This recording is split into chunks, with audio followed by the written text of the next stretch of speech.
The biggest transformation that I see in someone's confidence with money and their ability to really grow their wealth isn't at $1 million or 500K, but it comes after saving around $20,000.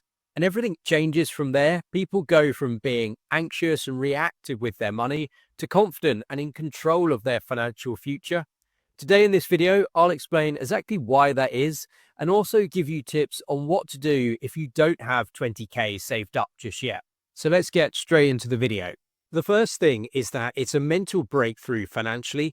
When you actually see 5 figures in your bank account, it really makes a big difference to your financial well-being. Before you've saved any money, you might take the first job offer. Even if it's not really what you want to do, you're making decisions based on fear of running out of money, fear of setbacks, fear of what happens if something goes wrong.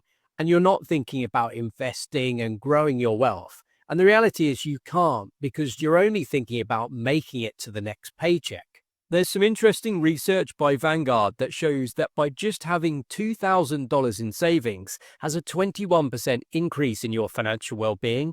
And if you can increase your savings to cover 3 to 6 months of your living expenses, that can add another 13% to your financial well-being. That's why for a lot of people, that first $20,000 is the first mental financial barrier to overcome. It's where you stop feeling like you're just getting by and you start feeling like you actually have money. You're able to cover an emergency unexpected expense like a boiler breaking down or needing to replace a car.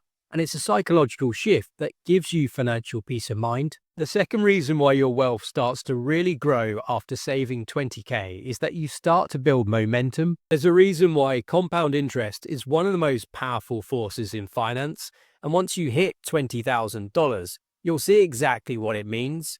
Your money isn't just sitting there anymore, it's earning returns. And those returns start earning more returns on top, and it keeps growing.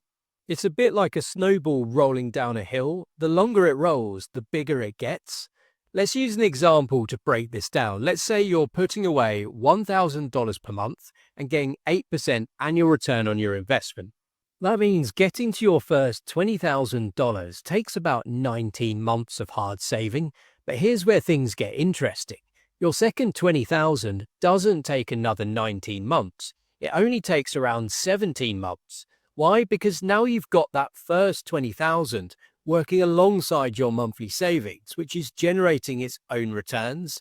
And by the time you're going for your third $20,000, the timeline shrinks even more. Your money is doing more of the heavy lifting while you're doing the same amount of work.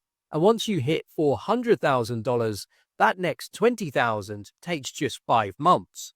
The first milestone is hard, but then every 20,000 milestone after that gets easier and easier. The third reason why hitting 20,000 starts to change everything financially for you is because of the power of scale.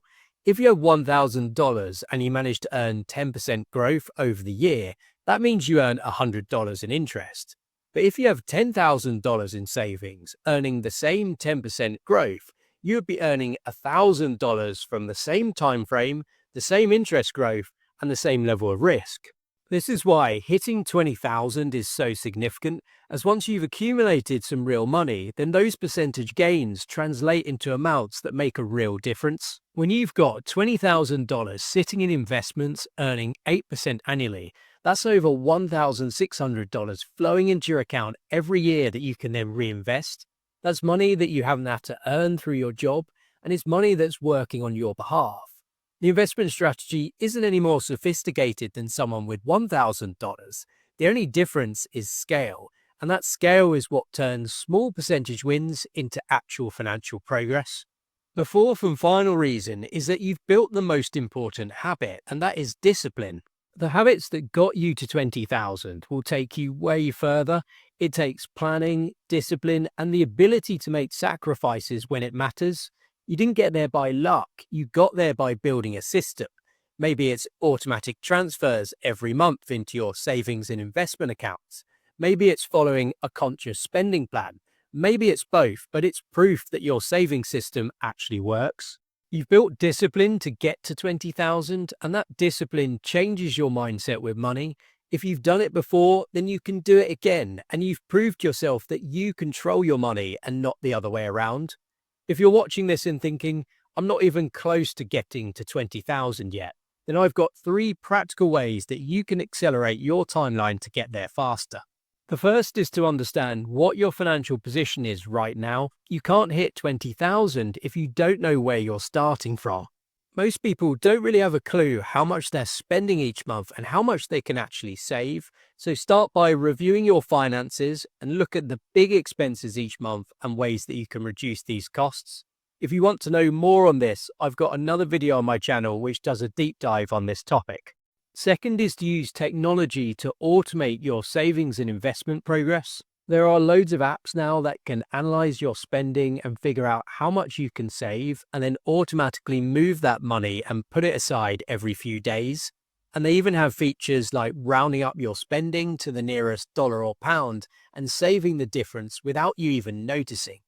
Pick a tool or system that works for you and automate your savings and investments every month. And the third point is don't underestimate the power of boosting your income. Earning more is often the biggest lever you can use to speed up savings. The reality is you're not going to get rich by budgeting your way to wealth, as there's only so much that you can realistically cut out to reduce your cost by, whereas your income potential is uncapped. The way you get wealthy is by investing, growing your skills, and increasing your income. Now, 20,000 is your first major financial milestone, and it's more powerful than most people realize. Your job is to get there as fast as possible, because after this point, your wealth really starts to grow. In my view, the next major milestone is 100,000, and I've done a video all about how your net worth grows even faster at this point. So if you want to know more, please do give it a watch here.